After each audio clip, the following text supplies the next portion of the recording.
মানুষ আছে দুদিন পরে তোদের ছেলে মেয়ে হবে, তাদের ভবিষ্যতের কথা ভাবতে হবে। সেটা ঠিকই। এতগুলো মানুষ বসে বসে খাচ্ছে, ওই তোর শ্বশুর শাশুড়ি খাচ্ছে, সেটা ঠিক করবে বাবা। আমার মেয়ে জামাইয়ের কথা আমাকে দাদা, দাদা তুমি ওদেরকে চেনো না। গরিব আত্মীয় স্বজনদের সাহায্য করা মানুষের কর্তব্য, আর হাতে হঠাৎ পয়সা এসে গেলেই সরাগে হরাগান করা মনে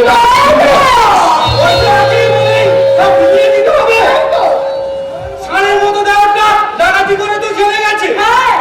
আর এই বুড়ো বুড়ি বসে বসে খাচ্ছে না। আমাদের সমাজে এটাই সংসারের নিয়ম, একজন রোজগার করবে আর পরিবারের সকলে বসে বসে খাবে। এই বেরিমা দম করছে, তার নবীর হতে দেবে না। সেই জন্যই তো তোমার আর এখানে থাকা চলবে না, তোমাকে আমার সঙ্গে ফিরে যেতে হবে। ওর বাড়িতে আমি জীবনে উঠবো না, তাতে কোনো ক্ষতি নেই। তবে তোমাকে অনুরোধ বাবা, এই মেয়ে জামাইয়ের সংসারে তুমি আর মাথা বলিও না বাবা। শোনো, তুমি এসব কি বলছো? তাড়াতাড়ি কফি নিয়ে এসো। দাদাকে দাও। দাদা, তুমি কফি খাও দাদা।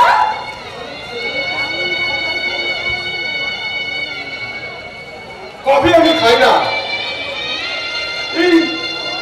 এই নতুন কাজের ছিটা কি আগে তো দেখিনি। কবে থেকে রাগলি রে পিয়ালি? দেখছি বাবার উপর রাগ করে চোখ পেয়ে গেছে।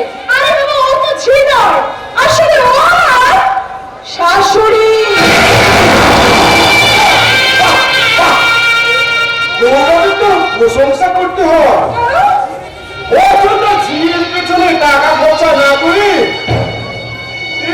এগুলো মানেই হয় না। খুব ভালো কাজ করেছিস পিয়ালি, খুব ভালো কাজ করেছিস। আমিও ভাবছি আমার ওই কাজের লোকটাকে তাড়িয়ে দিয়ে এই বাবাকেই আমি সেই জায়গায় বহাল শাশুড়িকে দিয়ে তুই যদি ঝিয়ের কাজ করাতে পারিস, তাহলে আমি কেন বাবাকে দিয়ে চাকরির কাজ করাতে পারবো না? হাজার হোক আমার বোন, তুই তাই বাবাকে আমি নিয়ে যেতে এসেছি। কাল থেকে বাবা হবে আমার বিনা পয়সা চাকর।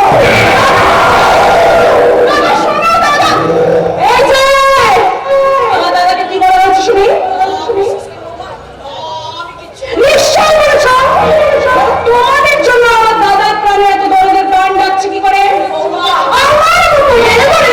এখনো তোমাদের পাতে ভাত দিয়ে পুষে রেখেছি।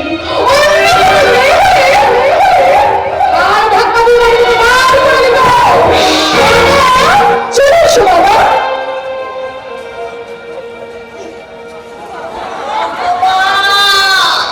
আমি কত দুঃখ তুমি আমায় দেবে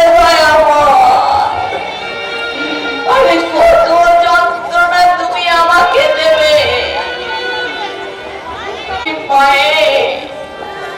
এই হৃদয়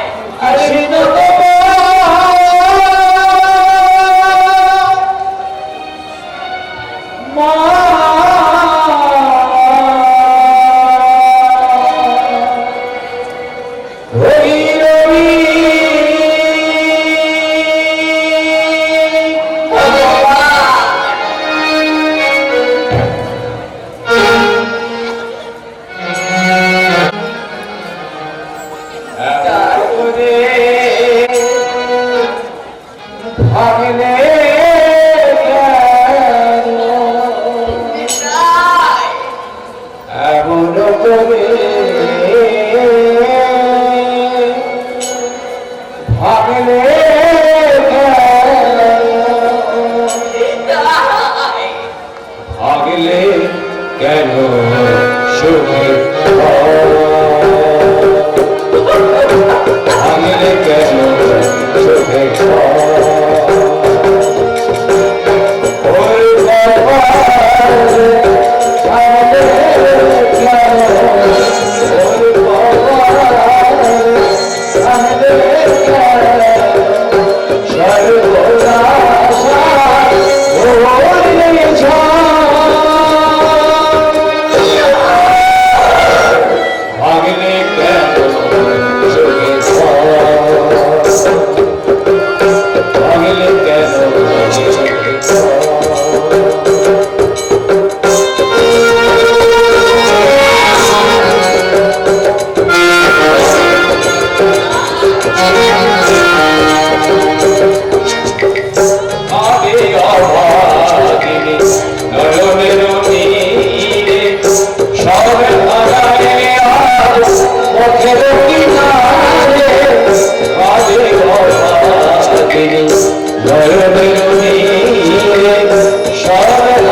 আপন মনে নয় মন নয় এতটুকু আশা করেছিল আশা শুধুই আশা শুধুই মায়ার মরিচিকা সেই মিথ্যা আশা চোরাবালিতে হারিয়ে গেল আমার ভালোবাসা তাই তো বন্ধু হয়েছে এই এই মদের নেশা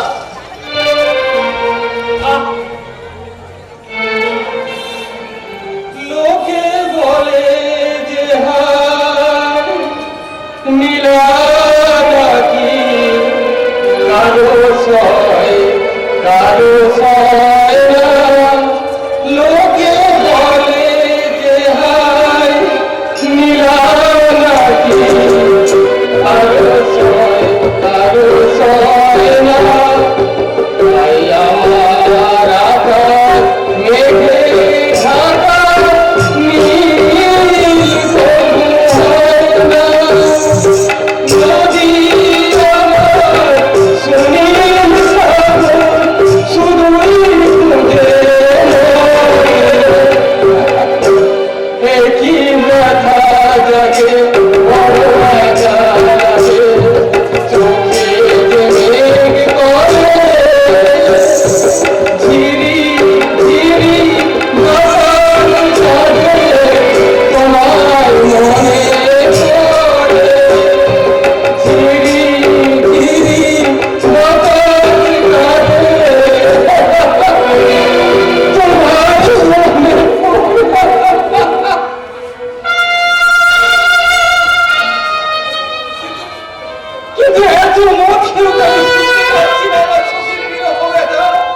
কিন্তু কেন আমি তো ভুলে যেতে চাই আমার সখীকে ভুলে যেতে চাই আমার প্রিয়াকে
সবকিছু ভুলে যেতে হয় অন্য জীবনের কথা কিছুই যে মনে রাখতে নেই ভুলে গেলে সেই আষাঢ়ের প্রথম বর্ষার স্মৃতি যেদিন দুজনে এক ছাতার নিচে ভেজা হয়ে হেঁটে যেতাম ওই মেঠো পথ ধরে তুমি হাত পেতে ধরতে বৃষ্টির ফোঁটা আকাশটা বন্ধ হয়ে ছেড়ে যেত মেঘে কালো মেঘে ছেড়ে যেত সন্ধ্যা নেমে আসতো আমার তোমার কি ভয় করতো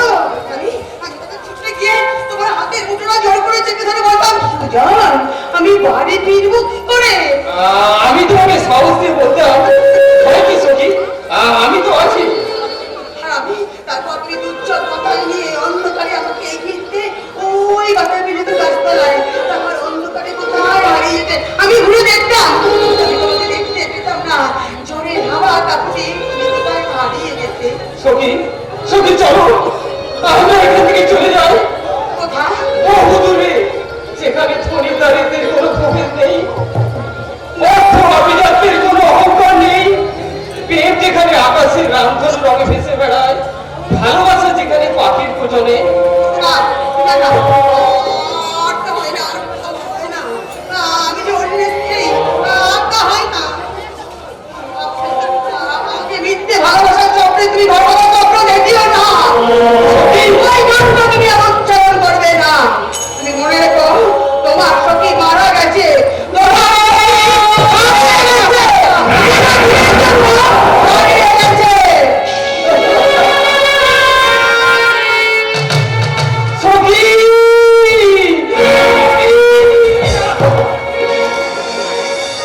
তুমি দেখেছো বুঝলা সখী সে এসেছিল বুঝলা আমি নিজের চোখে দেখলাম।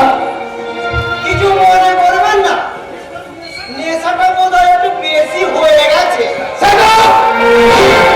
আগে ফকির স্বামী পটিয়ে বসে, তার স্বামীকে বাজাতে সখী কলকাতার হোটেলে চাকরি করছে। আমি কঠিন চুপ সখী কলকাতার হোটেলে চাকরি। তবে আর বলছি কি গো, নাইট ডিউটি, নাইট ডিউটি। কিসের চাকরি? আগে হোটেলের মক্ষিয়া দেহ ধরেনি। বিশ্বাস করি না, আমি তোমার কোনো কথা বিশ্বাস করি না। কারণ কারণ সখীকে আমি খুব ভালো করে চিনি। সে দুঃখের পসরা মাথায় নিয়ে শাস্তি পারে পূজারিনি, কিন্তু যৌবনের পসরা মাথায় নিয়ে সে কখনো সারবে না দেহ পসারিনি, কখনো না। বিশ্বাস করা না করা সম্পূর্ণ তোর ব্যাপার। তবে বুঝলাম যে এক বর্ণ মিথ্যে বলছে না, তা আমি হলে বিশ্বাস করি। কিন্তু নিজের চোখে দেখলাম, যখন দেখলাম ওই কুসুমপুর গায়ে সেই সখী রঙিনী লোক, তখন তো আমি অবাক হয়ে গেলাম। আর মনে মনে ভাবলাম, এই যে সেই সত্য চক্রবর্তীর মেয়ে সখী, যাকে যাকে আমি আমার ভাতৃবধূ করতে চেয়েছিলাম। আপনি বলুন তুমি চেয়েছিলে ভালো করতে।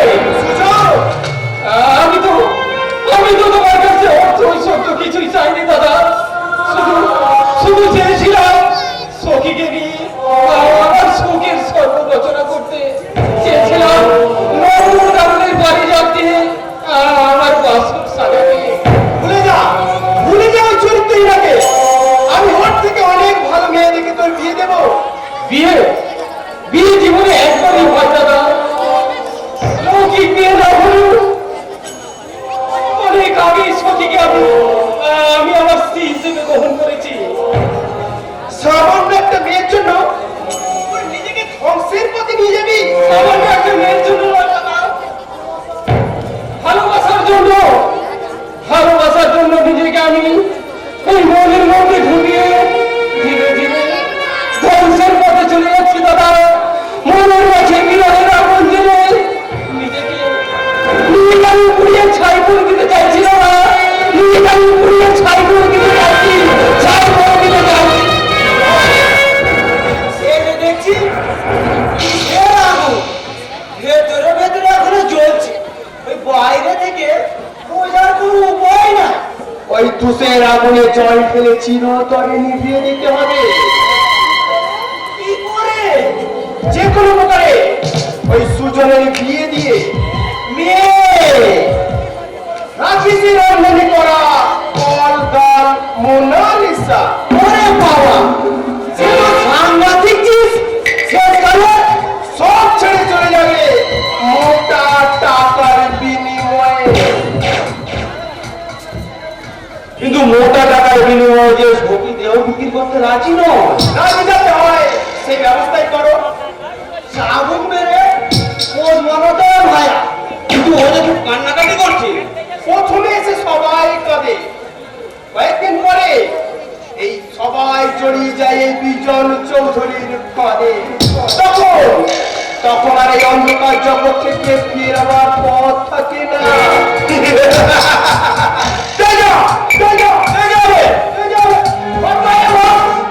নতুন যে মেয়েটা এসেছে একদম কাশ্মীর কি করি, একটু চোখে চোখে রাখবো। খরচার মধ্যে ময়না যাতে বুঝতে না পারে এই বিজন চৌধুরীর দেওয়া চাকরির আসল শর্ত। কিন্তু একদিন তো সত্য জানতেই পারবে।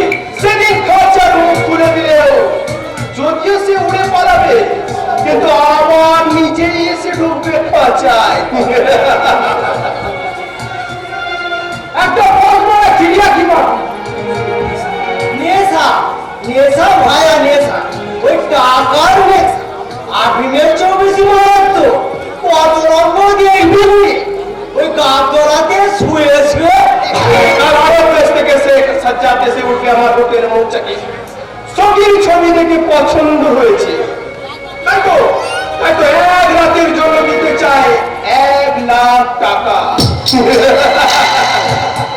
কিন্তু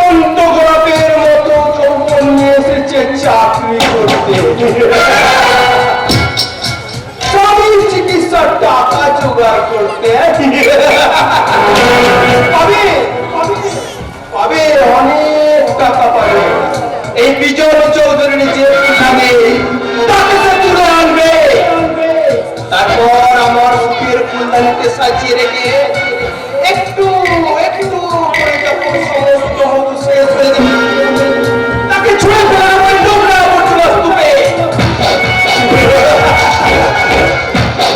তারপর শেষ হয়ে যাবে চিরদিনের মতো ফুলের সৌন্দর্য, ফুলের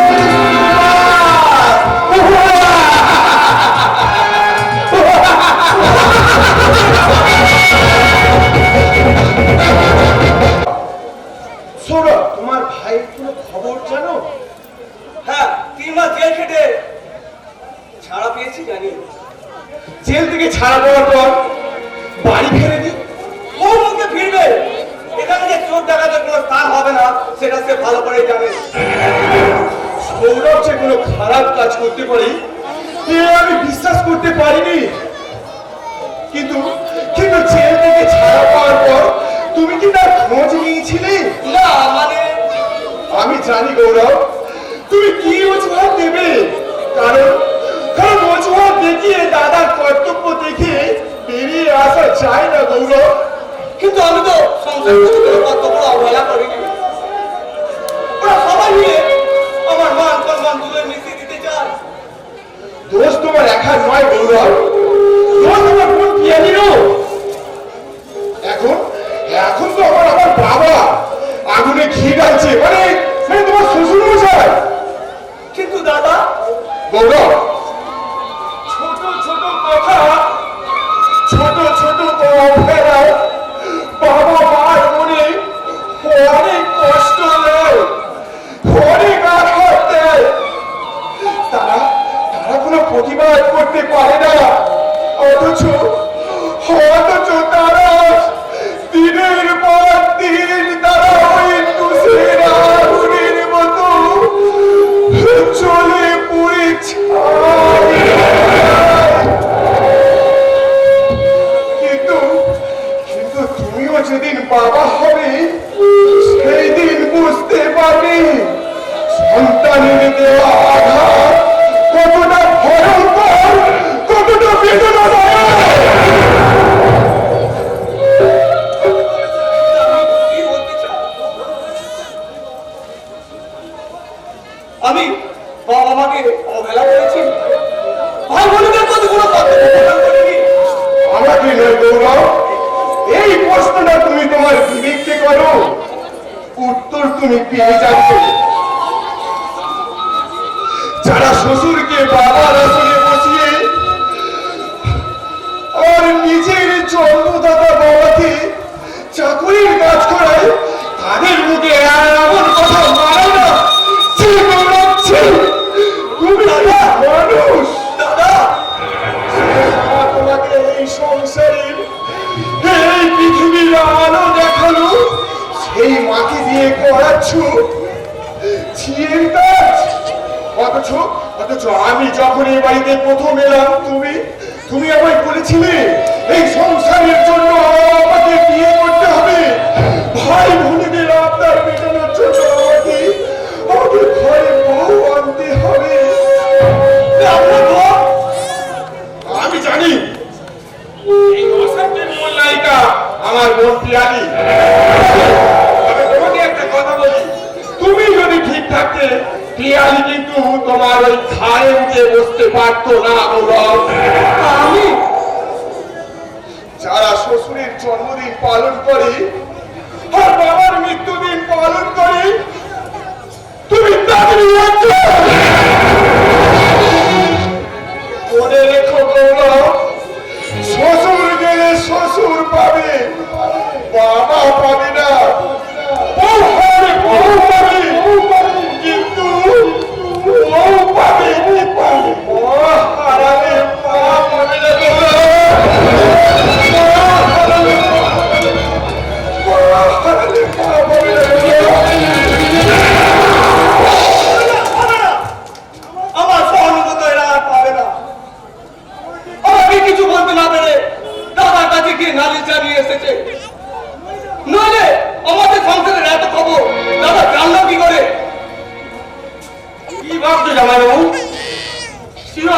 জানো রাখে মনটা ভীষণ খারাপ হয়ে গেল। কেন? আমার সারা বাবু মানে নির্ময়দাকে বাবা মা আমাদের নামে নালিশ জানিয়েছে, তাই নির্ময়দা আমাদের 10 কথা শুনিয়ে দিয়ে গেল।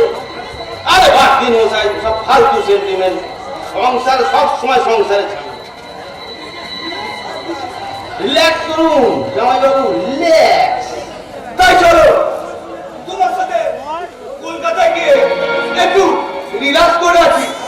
ভালো একটা মেয়ে পাওয়া যাবে তো? এটা কেন জামাইবাবু, তোমাকে 10টা মেয়ের সম্মান দেবো। এক্স্যাক্টলি, তোমাকে এমন একটা মালের সন্ধান দেবো না যে আর ফিরে আসতে ইচ্ছে করবে না তোমার ওই ঘরের বউয়ের কাছে। কিন্তু পিয়ালি ভয় পাওয়ার কোনো কারণ নেই, আমি সব ম্যানেজ করে নেবো। ও একরকম খাবার খেলে কারো ভালো লাগে, তাই তো মাঝে মাঝে খাবারটাকেও চেঞ্জ করতে হবে। তাই চলো রাকেশ, এই জীবনে শুধু পয়সা রোজগারি করেছি কিন্তু সুখ পাইনি। এইবার সুখের পিছনে ছুটে এই ক্লান্ত জীবনকে একটু খুশি করলে দিতে চাই। তাই চলো রাকেশ, চলো। বাইরের ঘরে আনলে কেন মমতা? খাবার খাবারটা আমাকে ঘরেই দিতে পারছি। ঘরেতে যেতে মানা আছে, বৌমার বাবা খাবে না, তুমি এখানে বসে এগুলো খেয়ে নাও। গান গান বাড়িতে কিসের উৎসব ছিল মমতা? ভালো ভালো রান্না হলো, ঘরের মধ্যে হাসি হই হুল্লোড়, কত লোকজনের আনাগোনা। তুমি দেখছি কিছুই খবর রাখো না। কাল যে আমার গৌরবের শ্বশুরের জন্মদিনের উৎসব ছিল। কি বললে? শ্বশুরের জন্মদিন? বাহ, বারে আজব সংসার। যে ছেলে বাবা মায়ের খোঁজ রাখে না, সে ছেলে শ্বশুরের জন্মদিনের খোঁজ কিন্তু ঠিক রেখেছে। তুমি এত বোকা কেন বলো তো? ছেলে যে আমার শ্বশুরের পায়ের ধুলো নিয়ে বড় হয়েছে। ছেলের সুখ মানেই তো আমাদের সুখ বলো। তুমি ঠিক বলেছ মমতা, তুমি ঠিক বলেছ।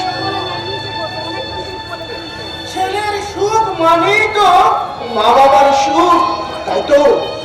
তাই তো দিনের পর দিন পয়সা রোজগার করেছি, হকারি করে ছেলেদের পেটের আওয়াজ জোগাড় করেছি। আর তাকেও যখন সামাল দিতে পারিনি, ওই কামিয়ার কাছ থেকে 2 হাত পেতে টাকা ঋণ করেছি। তাই তো আমার কাছে এত সুখ, এত আনন্দ। তুমি ভুলে যাচ্ছ কেন যে বৃক্ষ রোপণ করে তাকে কখনো ফলের আশা করতে নেই। আমি অচিরেই 30 বৃক্ষ বপন করেছি মমতা। তাই তো তিন করে সাজানো সংসার আমার ভেঙে ছাড়কার হয়ে গেল মমতা। ভেঙে ছাড়কার হয়ে গেল। চুপ করো, ওসব কথা বলবো না। কাল তোমার সারাদিন কিছু খাওয়া হয়নি, না খাবারটা খেয়ে আলহামদুলিল্লাহ, সবার মতো ক্ষুধার্ত কারো মনে নেই মমতা। তুমিও কি ভুলে গেছিলে? আমি তোমার কথা ভুলে যাইনি গো, ভুলে যাইনি, কিন্তু কাল যে আমার ওখানে ঢোকা বারণ ছিল। তাই একটু পরে যে খাবারগুলো নর্দমায় ফেলে দেবে, আমি সেই খাবার থেকে কিছুটা খাবার আমি তোমার জন্য নিয়ে এসেছি।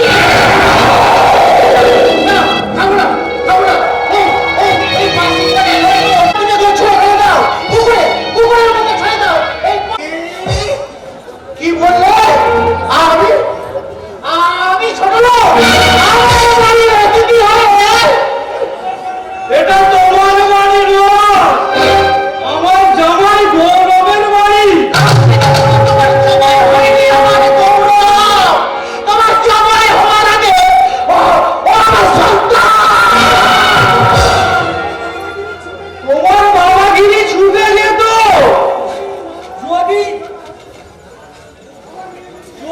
আমার মেয়ে এবারে বউ হয়ে না আসতো, হারে দুর্গ বুঝিয়ে দিত।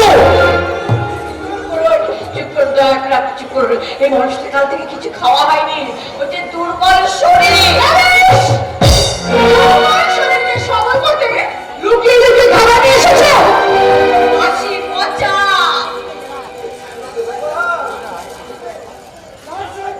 লাল সাহেব কি ওগুলো তো ওগুলোকে একটু পর থেকে নর্থবাদ ফেলে দেবে বাবা। আমাকে জিজ্ঞাসা না করে কেন এনেছো? জবাব দাও, জবাব দাও। আমার এবারে ভুল হয়ে গেছে মা, আমাকে ক্ষমা করো। আমার বোঝা উচিত ছিল না যে ছেলের ঘরের বাসি পচা খাবারটা আনতে গেলে ছেলের বইয়ের অনুমতি নিয়ে তারপর আমায় আনতে হবে। অবশ্যই অন্যায় করেছে, চুরি করে আমার মুখের উপর বড় বড় কথা। আরে বাবা বললি না সারা জীবন ছোট লোকদের সাথে মিশেছে, কার সাথে কিভাবে কথা বলতে হয় সেটাই জানো না? জানো না? আজ বাবাকে আমি সাক্ষর করে লাগিয়েছে। এই যে বাবা আমার কি করবে শুনি? আমি বুঝেছি যখনই তোমাদের মতো ছোট লোকদের মধ্যে করোনা করে তুলে দিই, আমার নাম কিছুতেই হবে না। এই বদনাম যখন হয়েছে তখন তোমাদের আগে আমি না খাইয়ে মারবো। এই খাবারগুলো আমি আমার পোশাক কুকুরকে খাওয়াবো। মনে রেখো, আমার নাম বেণীমাধব মুখার্জি। এই ছোট লোকের বংশে আমার মেয়েকে দিয়েছি বলে আমার 14 পুরুষের ভাগ্য ভালো। আমাকে অবজ্ঞা করলে এবারই ভাত চিরদিনের মতো বন্ধ করে দেব, কারণ তোমাদের ছেলে আমার জামাইয়ের কথা বেশি বিশ্বাস করে। যত সব আর সহ্য করতে পারি না এই অপমানের তীব্র গরম যে আমার রক্তের মধ্যে মিশে যাচ্ছে, আমি আর সহ্য করতে পারছি না।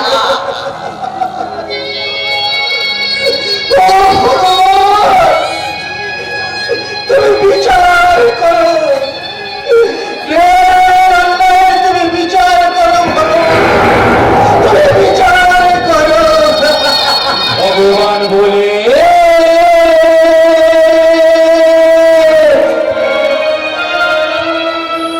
কেহ বলে কেহ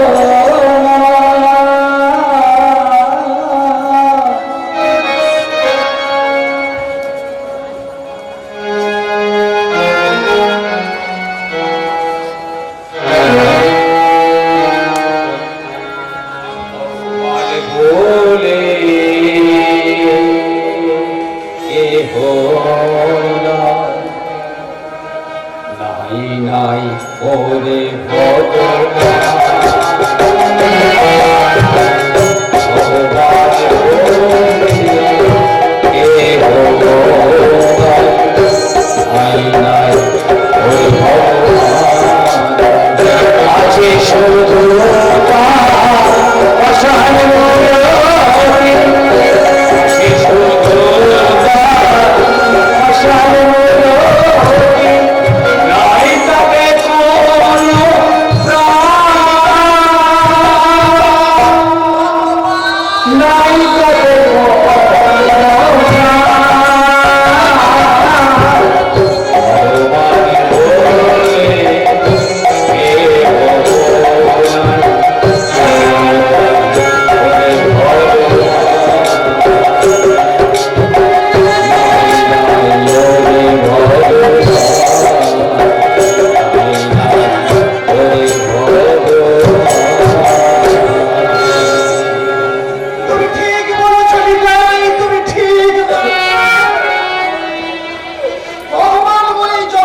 ওরে সংসারে কেউ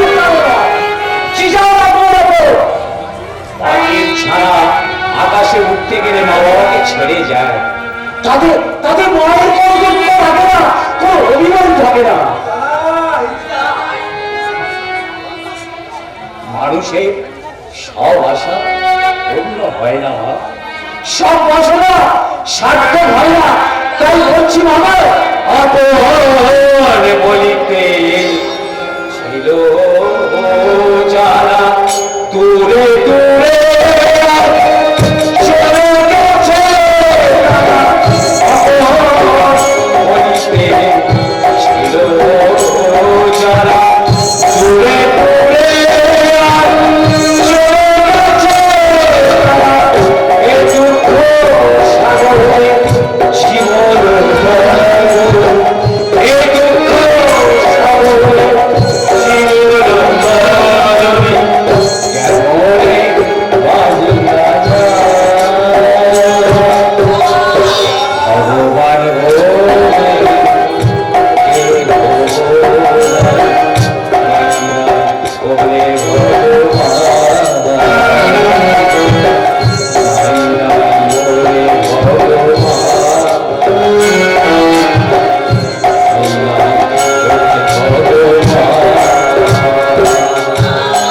ভগবান বলে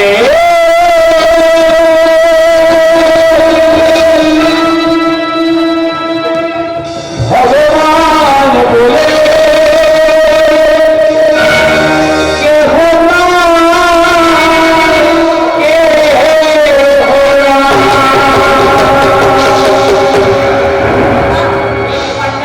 ওই পান্ডামি বন্ধ পান্ডা তুই কেন পড়ে আছিস তুমি জানো না? ওই সন্তানের নামবে একবার দেখার জন্যে রাজি হয়ে পড়ে।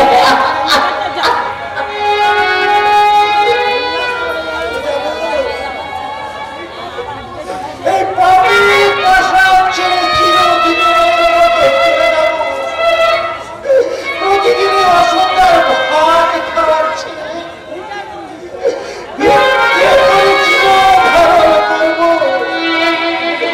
পথে পথে খুঁজবো আমার হারানো পানি, যাকে যাকে ছোট